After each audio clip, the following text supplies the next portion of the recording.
নমস্কার বন্ধুরা, আজকে আবার একটা নতুন দিন, নতুন ব্লগে তোমাদের সবাইকে স্বাগত। সাজ পোশাক দেখে তোমরা আন্দাজ করেই ফেলেছো আজকে তোমাদের সাথে আমি কি গল্প করতে এসেছি। এই বছরের 15ই আগস্ট দিনটি হলো আমাদের ৭৮তম স্বাধীনতা দিবস। 200 বছরের ব্রিটিশের শাসনে থাকবার পরে, অনেক লড়াইয়ের পরে আমরা আজকের দিনটা উপহার স্বরূপ আমাদের জীবনে পেয়েছি।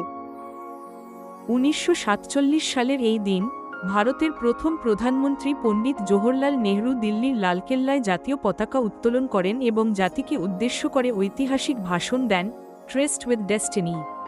এই দিনটি শুধু একটি ছুটি নয়, এটি আমাদের আত্মত্যাগ, সংগ্রাম এবং ঐক্যের প্রতীক।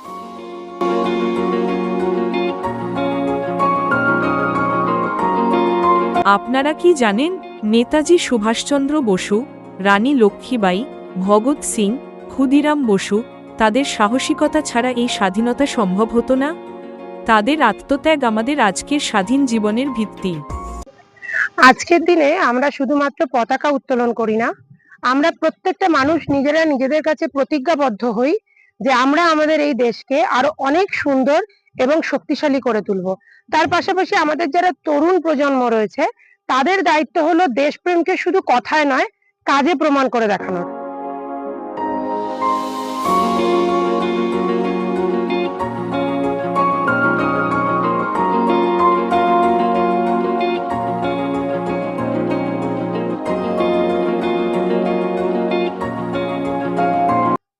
স্বাধীনতা দিবস মানে শুধু ইতিহাস নয়, এটা হলো ভবিষ্যৎ প্রজন্মের প্রতি আমাদের একটা প্রতিশ্রুতি। তাই আজকে কোনো হেরিটেজ সাইডে না গিয়েও আমার এই ব্লগের মাধ্যমে আমার দেশের পতাকাকে জানাচ্ছি অনেক সম্মান, শ্রদ্ধা আর দায়িত্ব।